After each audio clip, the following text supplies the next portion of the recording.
Santo Domingo, Dominican Republic AP. Venezuela's socialist government and its opposition sought Friday to jumpstart negotiations on resolving the country's economic and political crisis, pressured by international sanctions and a looming presidential election.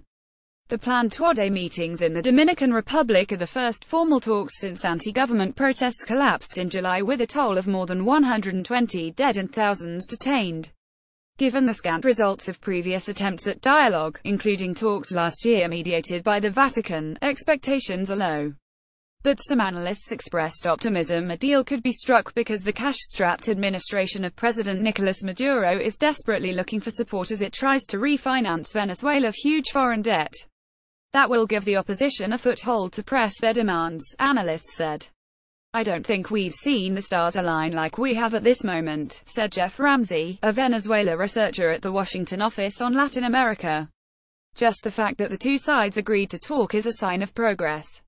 Still smarting from their belief the government committed fraud to pull off an unexpected victory in recent gubernatorial elections, several opposition parties are boycotting the talks as well as this month's mayoral elections.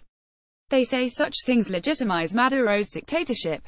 The hardliners have won a sympathetic ear from international critics, including Luis Almagro, the head of the Organization of American States, who this week said that if I were Venezuelan, I would go to the dialogue.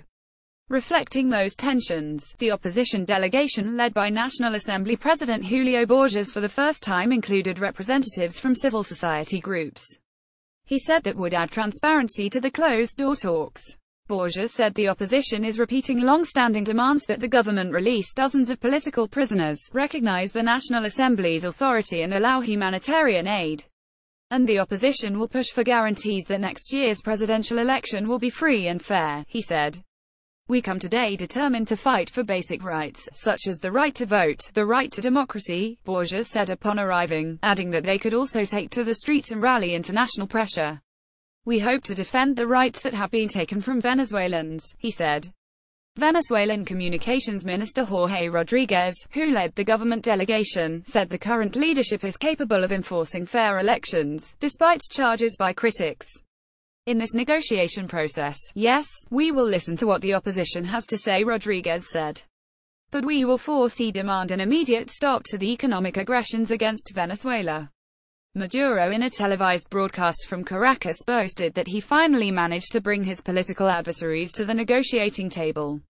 He stressed his deep differences with the opposition leaders, but thanked them for their spirit of cooperation. Lending urgency to the talks is Venezuela's spiraling financial crisis. Despite holding the world's largest oil reserves, the OPEC nation has been battered by the fall in crude prices and by a slide in production. The resulting cash crunch has aggravated economic problems that have Venezuelans struggling with skyrocketing inflation and shortages of food and medicine. Financial sanctions imposed by the Trump administration in retaliation for Venezuela's alleged human rights violations threaten to exacerbate the pain.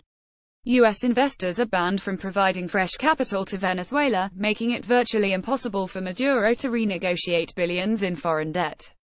The U.S. Treasury Department, however, has said that sanctions could ease if any debt restructuring deal was endorsed by Venezuela's legislature, whose authority has been gutted by a pro-government assembly formed to rewrite the constitution. Also providing an extra nudge will be the presence as observers of foreign ministers from several Latin American countries, including two of Maduro's staunchest leftist allies, Bolivia and Nicaragua, and to harsh critics, Mexico and Chile. Luis Vicente Leon, president of the polling firm Dataanalysis, said Venezuela's economic crisis is pressuring Maduro in a way not seen in nearly 2 decades of socialist rule that began with the late President Hugo Chavez. "I think that the chances of successful negotiation are limited more to the economic sector than the political one," he said. However, the government will have to make some political concessions to lower the economic tension, Associated Press writer Tatiana Fernandez reported this story in Santo Domingo. AB writers Scott Smith and Jorge Rueda contributed from Caracas, Venezuela. Copyright 2017 The Associated Press. All rights reserved. This material may not be published, broadcast, rewritten or redistributed.